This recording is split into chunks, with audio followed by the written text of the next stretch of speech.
Graças a Deus, ao Senhor Jesus, toda a honra e toda a glória, a Ele o meu agradecimento mais uma vez. Vamos compartilhar uma palavra contigo e uma oração. Saiba que nada daquilo que se faz para o Senhor é desprezado. Tudo é computado nos anais celestiais. E hoje, você mais uma vez deve gravar 1 Coríntios capítulo 15, verso 58. Nada que faz para Deus é em vão. Ele vai nos honrar. Nós estamos ministrando o que disse Jesus. Apenas o que disse Jesus, linkando com alguma passagem bíblica do Primeiro Testamento. E hoje eu quero ministrar a você a origem de Jesus. Eu quero ministrar a sua vida que Jesus, mesmo tendo uma probabilidade, mesmo estando na contramão daquilo que estava tudo contra alguma coisa que pudesse se imaginar ser ele o Filho de Deus. Jesus vem de uma genealogia onde havia prostitutas. Jesus vem de uma geração de prostitutas, de adúlteras.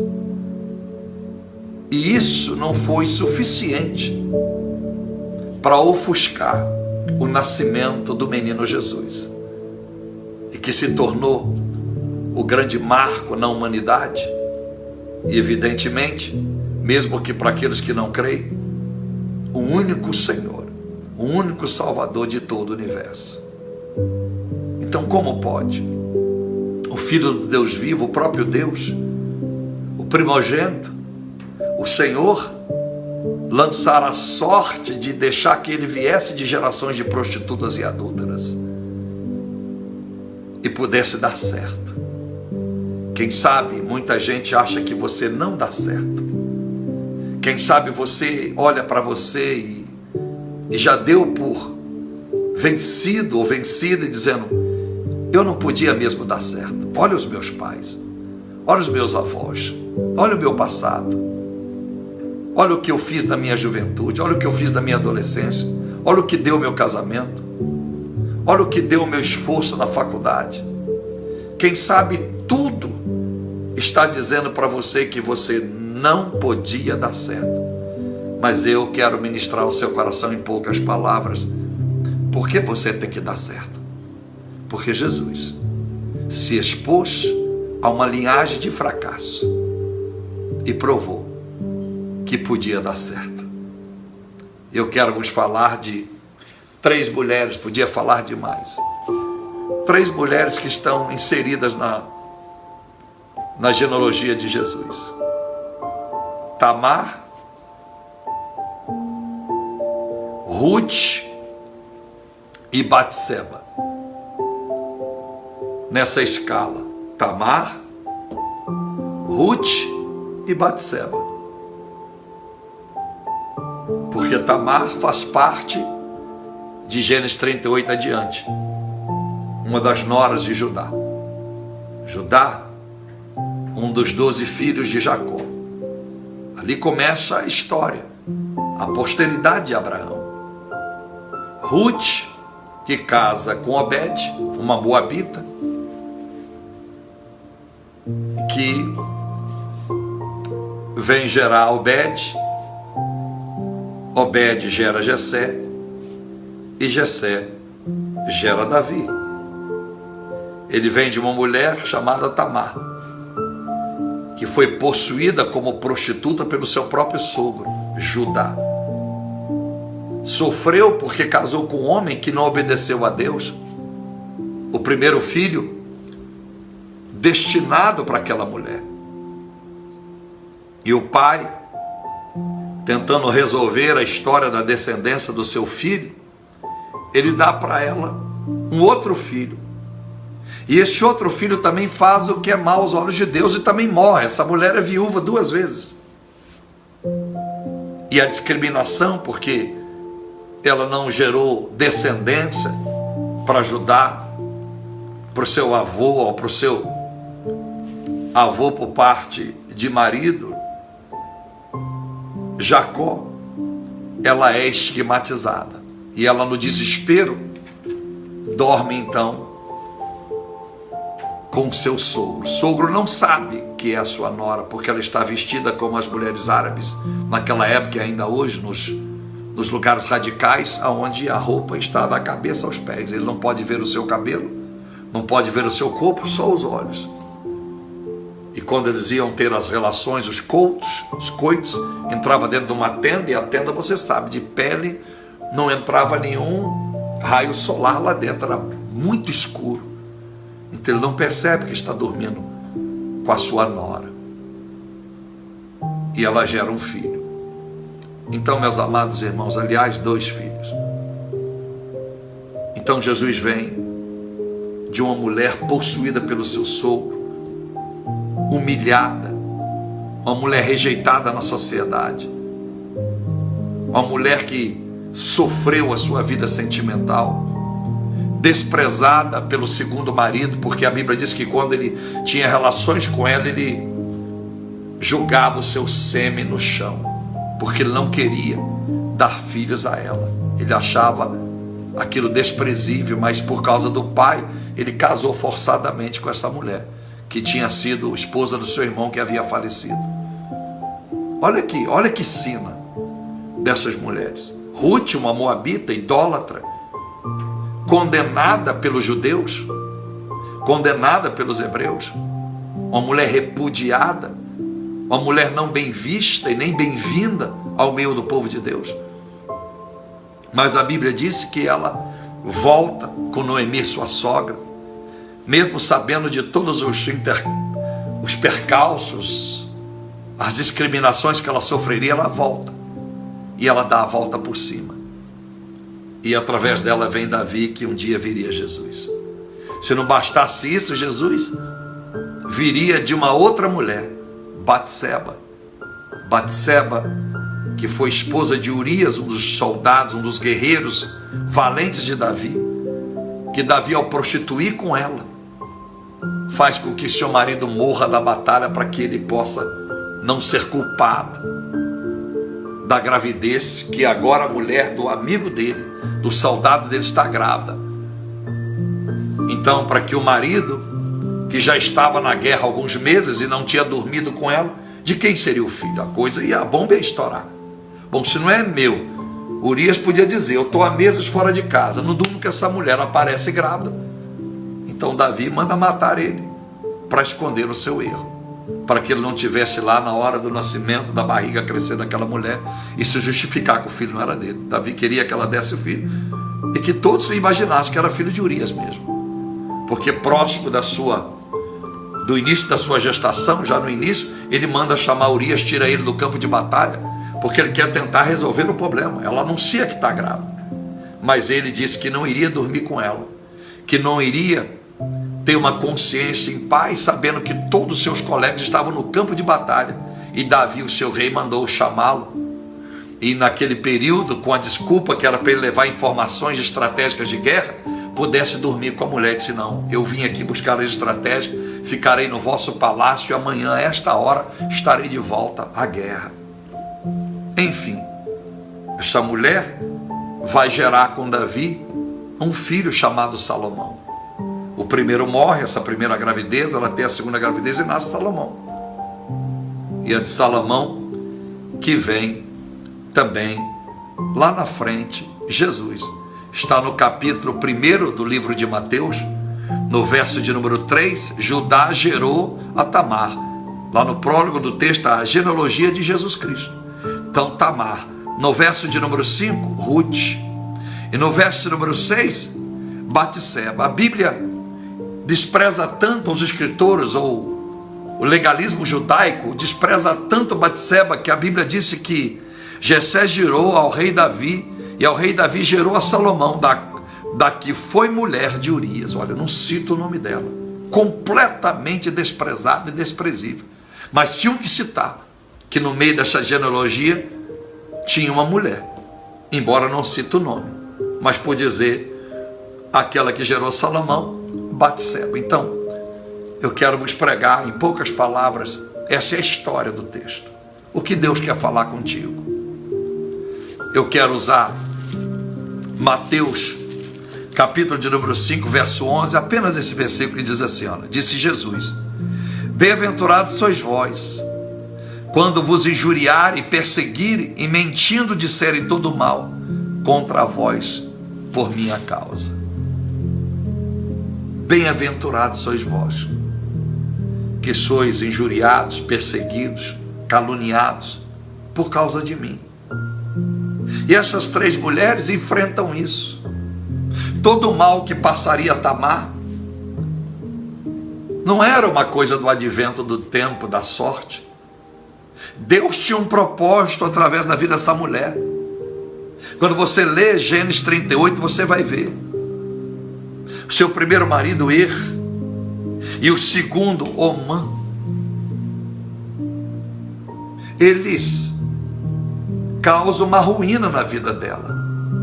Ela é uma mulher bonita, formosa, e casou-se naquela época. A mulher tinha pouco domínio sobre o que ela queria, os seus desejos era fazer a vontade do pai. Mesmo que a mãe fosse contrária, o homem era machista. Se é hoje, imagina ele lá atrás. E para agradar Jacó, os pais dessa moça, as famílias, a família aceita.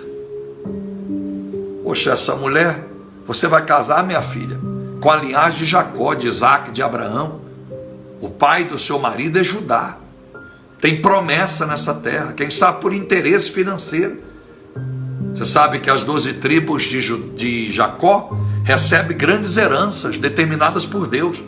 A mais clara evidência disso está em Ezequiel capítulo 48. Termina o capítulo na divisão das terras. Essa mulher casa com 2 homens obstinados, teimosos, nojentos, impuros.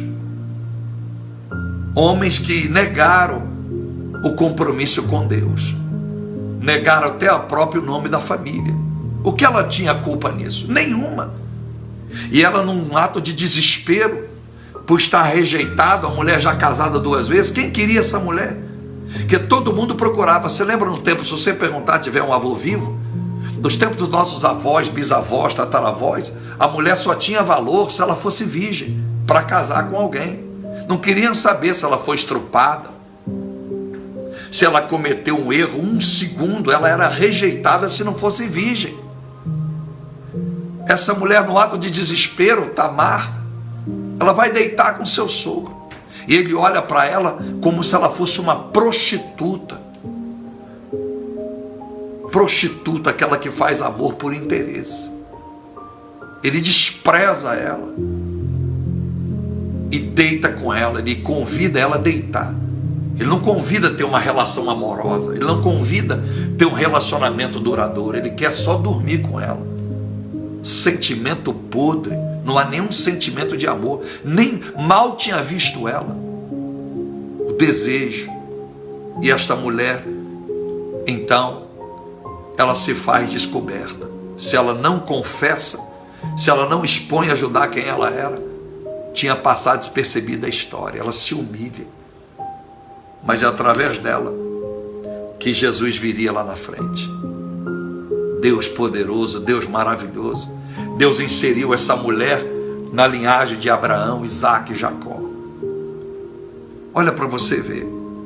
Como é que pode Ruth, que vem com a maior boa intenção para a terra da sua sogra, porque a sua sogra havia perdido o marido, o filho que era marido de Ruth, o outro filho, a outra nora que deixa lá para trás.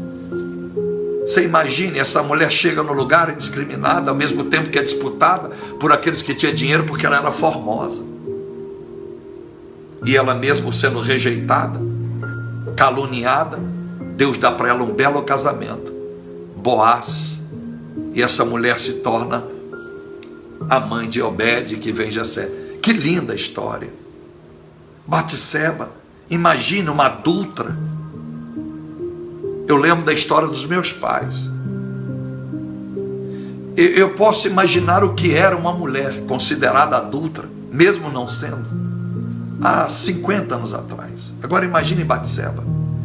Que desonra, que vergonha diante dos familiares, diante de todo o exército, sabendo que o seu marido havia morrido por causa de um erro dela.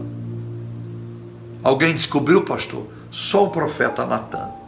Essa história que nós contamos foi omitida da geração, por honra o Senhor a Davi. Deus penaliza ele.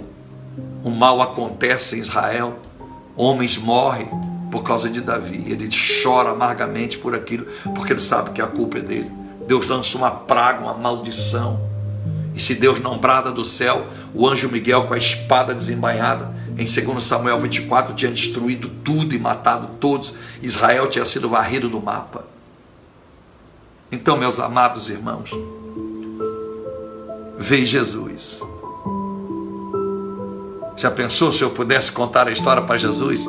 Eu tivesse hoje, há 2018 anos atrás, Jesus pequeno, e eu contasse Jesus, quero lhe contar a história dos seus antepassados. Você quer, Jesus, que eu descrevo para ti a sua árvore, a genealogia da árvore sua? Você quer que eu te conte como é que você vê esse mundo? Será que ele entristeceria? Será que ele choraria ainda como criança? Ou será que ele me responderia como aos 12 anos ele responde aos doutores da lei? Eu quero dizer algo tremendo. Tamar significa no hebraico de pé. Ou a palmeira, tamareira. As palmeiras de Apocalipse. Oh, maravilha. Mas eu vou adentrar a primeira tradução do nome Tamar. Eu já te disse, você sabe, todo nome, pelo costume dos hebreus, dos judeus, tem que ter um significado. Ninguém recebe um nome aleatoriamente. Todo nome tem um significado, do bem ou do mal. Não é como nós, que recebemos o nome porque o pai acha bonito, nem sabe o que significa. Então, o nome de Tamar significa de pé, ereta, ereto. O nome de Ruth significa visão de beleza. Olha que maravilha. Significa amiga, companheira. Oh, maravilha. E o nome de Batseba, significa filha do ajuste, ou filha de 7 anos, a filha da perfeição, a filha do ajuste. Então, não sei como você tem visto a sua vida. Às vezes você ainda está frustrado e parece que nada está dando certo e nem vai dar certo. Você quase que não crê. Você está participando dessa oração porque você disse: não tem nada a perder, se não me fizer bem, pior do que está não fica. Mas, meus amados irmãos, eu sou um azarão, Pablo, eu sou um azarão. A minha história lá atrás, um azarão. As coisas dão certo na minha vida, eu não vou chamar de sorte, mas eu vou chamar de um privilégio, não mérito, porque eu não tinha nada para chegar a alguma coisa, ser alguma coisa neste mundo. Eu estava fadado a ser um lixo, um estrume, um bandido, um revoltado, mais um aí no mundo, apenas trabalhando para comer e sustentar uma família. Mas eu entendi a bondade do Senhor, que por mais que o meu nome, por mais que a minha vida tenha sido uma vida desgraçada, uma vida complicada, eu tenho Tamar na minha vida. Eu tenho esse sentimento de Tamar. Já estava determinado, quando Namar recebeu o nome, essa estará sempre de pé. Salmo 28, muitos se curvam e caem, mas eu, portanto, estou de pé. Eu quero dizer para a tua vida, o seu nome pode estar sujo no Serasa, você pode estar sem crédito, O seu nome, quando falam no meio da sua parentela, é só para fofoca. O seu nome instiga coisas ruins, um passado negro a teu respeito. Mas lembre sempre de Apocalipse 2,17, ao que vencer, Deus tem um nome novo, e só essa pessoa que vence, o Senhor sabe o nome. Eu só saberei o nome de todos os vencedores, e eles só saberão o meu o dia que estivermos todos no reino da glória. E não haverá razão de inveja, não haverá sentimento de perda, de competitividade entre os outros. Todos seremos iguais. Todos os nomes vão simbolizar glória, vitória, conquista, paz, eternidade.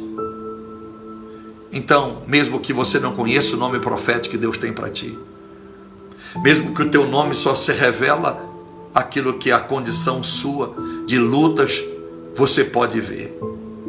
Deus tem algo para a tua vida. Ele mudou a história de Tamar. Através desta mulher, 2 filhos são gerados. E esses filhos vão trazer uma nova história. Esses filhos vão fazer parte dessa genealogia de Jesus.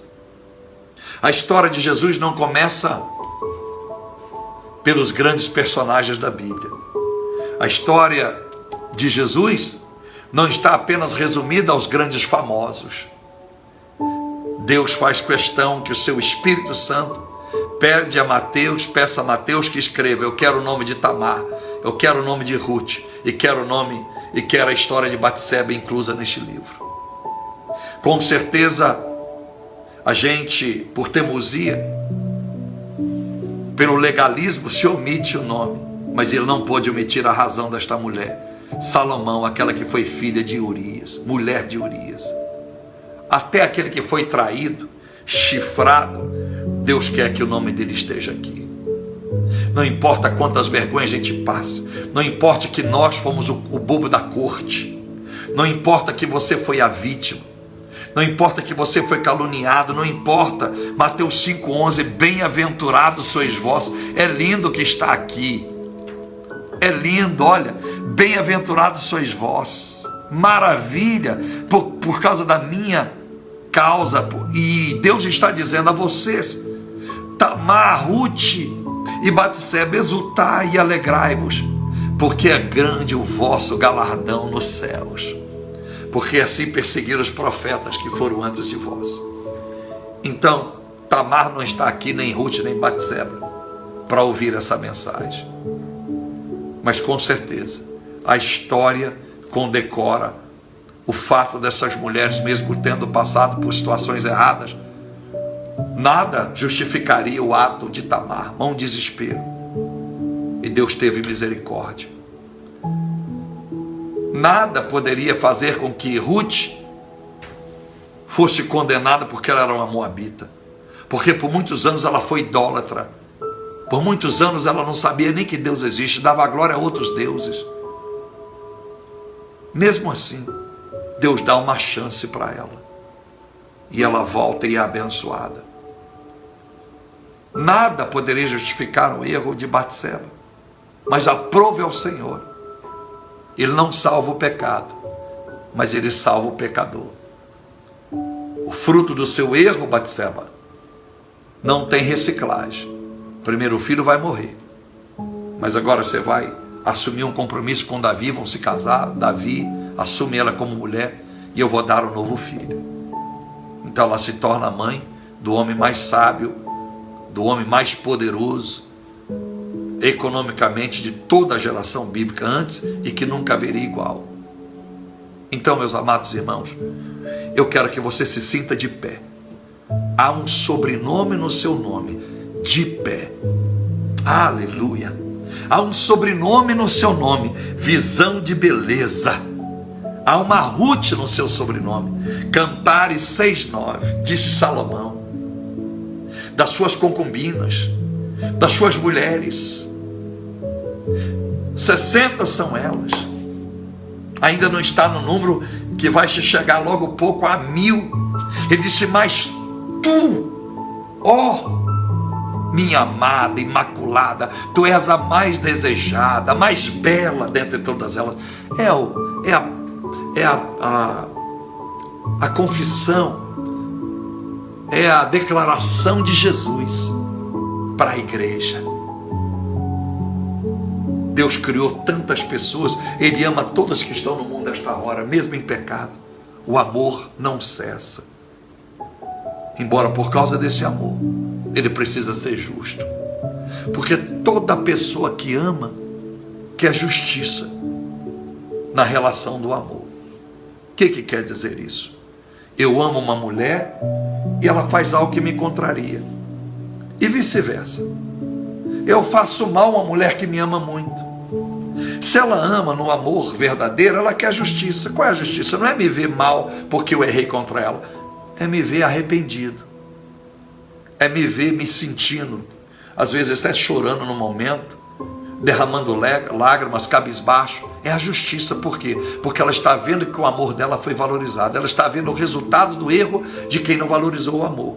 Então, se Deus me ama, Ele quer um amor com justiça. Ele quer que haja uma reação em mim, quando eu sei que eu cometi um erro que não está nos propósitos de Deus, que é nos padrões de Deus. Então, quando eu faço isso, então eu sou abençoado, porque Deus percebe, Deus está vendo, que embora eu errei, Ele está vendo que Ele conhece o meu coração e o seu, Ele sabe o que está lá dentro. Então, meus amados irmãos, você tem Ruth, a visão de beleza. Deus olha para você, visão de beleza. Zacarias 4:2, a menina dos olhos do Senhor. Deus olha para você e vê você de pé. E Deus olha para você como vê Batseba. Aleluia. A filha do ajuste. A filha do ajuste. Há no seu sobrenome o que está em Isaías 45:2. O que é torto se endireitará. Deus vai mudar a nossa história. Mesmo que eu tenha passado, e você, por maus momentos da nossa vida, pelas nossas más escolhas, Deus está dizendo nesta madrugada: bem-aventurados sois vós, se perseguindo, injuriados, mentindo a teu respeito. O que é mentindo, pastor? Se o que eu fiz na verdade é errado. Eu errei, mas estão mentindo a teu respeito.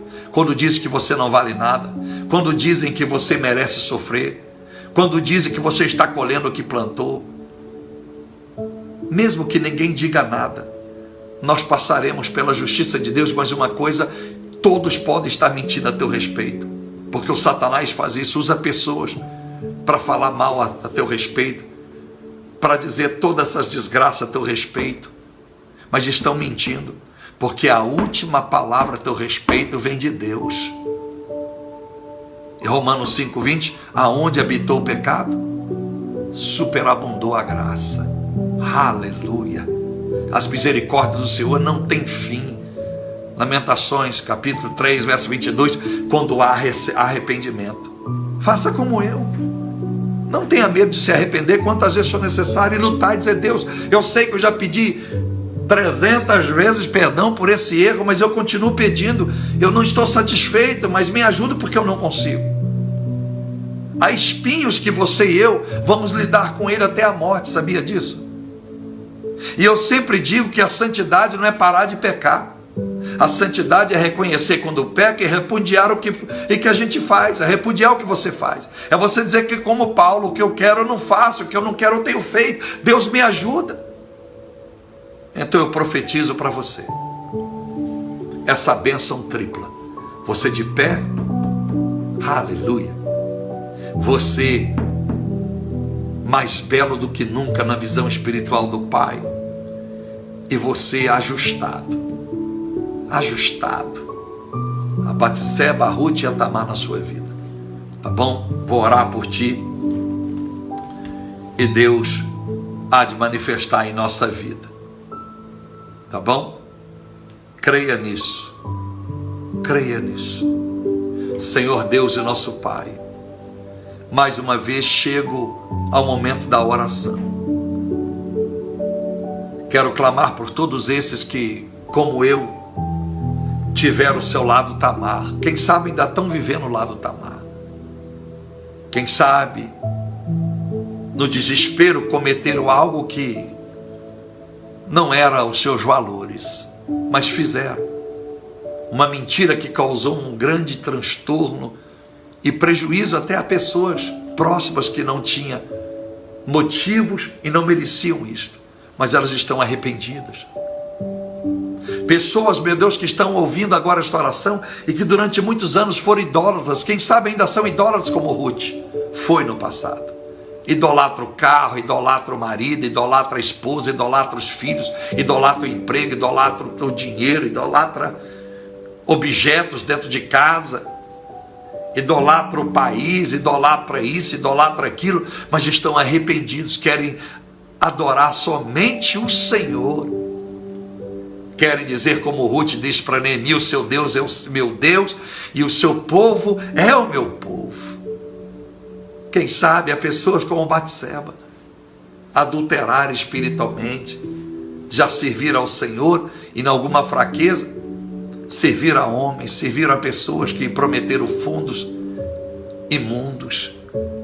Pessoas, meu Deus, que adulteraram mesmo amizades, traíram amizades, traíram o pai, fizeram de alguém o segundo pai, quando o verdadeiro pai nunca recebeu o amor dessa filha e desse filho. Traíram o amor de mãe, fizeram da sogra, da mãe da namorada, para agradar, para fazer sala, mais mãe do que a própria mãe, que nunca recebeu o verdadeiro carinho. Pessoas adulteraram os valores da família, adulteraram por acidente, por incidente, até na relação de casamento, mas estão, meu Deus, arrependidos, estão amargando, já choraram.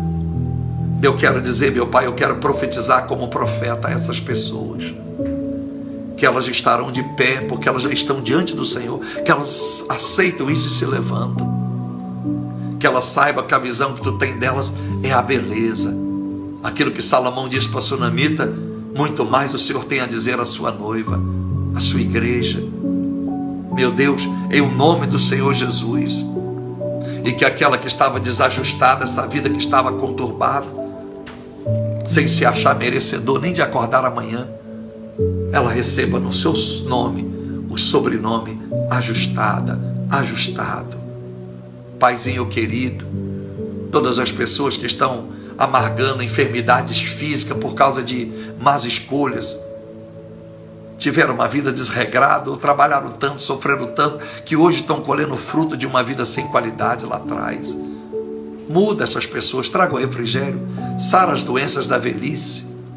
Nós todos vamos ficar velhos se durarmos mais tempo, mas que a nossa velhice seja com qualidade, que a nossa velhice não seja vergonha, que a nossa velhice não cause trabalho a filhos, a parentes, a pessoas, que nós não sejamos levados ao ridículo de estar numa cama alguém trocando a fralda, dando banho em nós. Eu sei que há muitos passando por isso. Tenha misericórdia, Pai, que nós venhamos a partir desta terra, o dia que for, com honra, em nome de Jesus. Tantos homens, como o próprio Matusalém, quase 1000 anos, não morreu doente. A Bíblia não descreve que ele estava em cima de uma cama, que ele estava fazendo fezes e urina na fralda, não. Noé, tantos outros, Pai. Poderia citar tantos homens da Bíblia que viveram tantos anos. Meu Deus, ajuda essas pessoas que clamam para a minha saúde, que pedem oração no Messenger para a saúde. Mães que estão pedindo pelos seus filhos presos, filhos desviados, filhos que estão vivendo um mau pedaço no casamento. O pai e a mãe era a última coisa que imaginavam. Investiram pesado para que os filhos tivessem um casamento glamouroso e agora amargam um casamento desgraçado. As notícias são só as piores que chegam nas suas casas. Mães, meu Deus, que estão chorando porque perderam o seu filho. Essas esposas que estão clamando porque o casamento chegou ao fim e elas não sabem como dizer aos filhos, elas não sabem como vão recomeçar, elas já se sentem feias, não há uma autoestima, elas estão com a autoestima para baixo, se sentem gordas, se sentem frígidas, frias, já estão na menopausa, estão, meu Deus, sem nenhuma força de viver, porque já empurraram esse casamento com a barriga há anos de infelicidade, sendo objetas sexualmente na cama, e olhe lá quando eram lembradas, e agora resolveram tomar uma decisão tarde demais, tanto para orar, quanto para decidir recomeçar a vida. Olha, maridos traídos, maridos abandonados pelas esposas e nunca mais consegue se perdoar, não consegue mais acreditar numa mulher. Olha, filhos que estão desapontados com os pais, não tem harmonia em casa e descontam isso nas drogas, nas bebidas, nos braços de homossexuais, de lésbias. É um mal, meu Deus, que o Satanás trouxe ao mundo. Eu clamo por essas pessoas, elas são boas. E em algum momento da vida delas o Satanás deturpou o conceito. Abençoa, meu Deus, em nome de Jesus, as pessoas que estão pedindo, meu Deus, uma porta de trabalho, as pessoas que estão pedindo uma melhora no seu salário, as pessoas que estão pedindo para se livrar da terapia, do psicólogo, se livrarem das garras do advogado que só come o seu dinheiro, pessoas que estão pedindo para se livrar das multas do fisco, pessoas que estão pedindo para se livrar dos altos gastos com remédios todo mês, pessoas que estão pedindo para se livrar dessas dores que desde a alma ao corpo as perturba dia e noite. Pessoas, meu Deus, que não tem mais prazer, final de semana para ela é um velório, é o pior momento de suas vidas, porque é melhor que elas passem de segunda a sexta trabalhando e se ocupando o tempo, do que quando chegam sábado e domingo. É um tédio na vida delas. Abençoa, meu Pai, aquelas que estão em depressão e não sabem, ou sabem, mas não querem revelar, têm vergonha de pedir oração e expor que elas, embora são crentes há anos, seguidoras de igrejas, obreiros, pastores e pastoras, diácono, diaconisa, missionários, etc., estão passando depressão, não tem com quem comunhar, eles não podem se abrir, porque tem medo que outras almas mais fracas acabam de se arrebentar, porque ao ver essas pessoas que há anos na igreja estão vivendo os piores problemas das suas vidas, ou piores do que aquelas que estão entrando na fé evangélica agora. Deus e Pai, ajude a nossa vida a não se entregarmos no cansaço das adversidades e o labutar do dia a dia. Renove as nossas forças. Repreenda a timidez que nos impede de orar expulsando o demônio. Repreenda a falta de sabedoria. As pessoas oram, clamam, choram diante do Senhor, mas não tem coragem de dizer: diabo, sai. Não tem coragem de dizer: diabo, tu está amarrado, no nome do Senhor Jesus Cristo. Dê sabedoria a essas pessoas. Já ensinei tanto como ora, e a mim mesmo, reensina-me, meu Deus, a maneira de orar. Reensina-me a maneira inteligente de ser cristão. Eu profetizo sobre a minha própria vida que no meu nome há um sobrenome de pé, no meu nome há um sobrenome visão de beleza. Oh, meu Deus e meu Pai, no meu nome há um sobrenome ajuste. Quero ser ajustado, quero ser, meu Pai, reinventado. O Senhor já me inventou, criou a minha vida, com certeza já me renovou, inovou, mas eu sei que eu e essas pessoas precisam de serem reinventadas, para que a gente comece tudo de novo, sem traumas do passado, tudo novo, em nome do Senhor Jesus, crendo, meu Pai, que não é os seus nomes complicados, zombados, caluniados, que viraram chacota, que vão impedir delas chegarem aonde o Senhor determinou. As promessas de Tamar, Ruth e Batseba não provieram do homem, proveram do Senhor. Em nome do Senhor Jesus, eu te agradeço, Pai, Filho e Espírito Santo. Assopra o teu Espírito, em nome de Jesus Cristo. Eu te abençoo, minha irmã, meu irmão, aonde quer que você esteja, receba esta oração, tá bom? E saiba o que eu estou lhe dizendo. Deus está me usando de uma forma poderosa. Quem sabe é um dos melhores momentos da minha vida, uma das orações mais poderosas que eu já fiz até hoje, tá bom? Nunca esqueça, Tamar, Ruth e Batseba. Beijo no coração. Tchau.